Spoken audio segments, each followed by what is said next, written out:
pwede ka umupo dito sa kotse. Kapag nandito ka, as long as meron kang makonsume na pagkain na ito. Nakalagay, this table has a minimum charge of 3K consumable on food and drinks. Pero kung hindi ka naman makakonsume ng 3K worth, ito kasi yung seat mo kapag nandito ka sa loob ng kotse.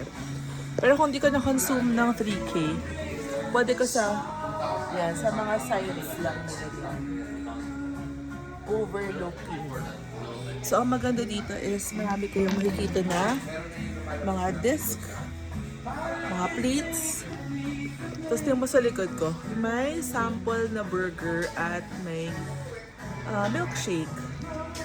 Tapos, marami din silang mga statues. Ayan, si Popeye, si Flash, si Turtle, si E.T. Tapos ito, may pang fuel.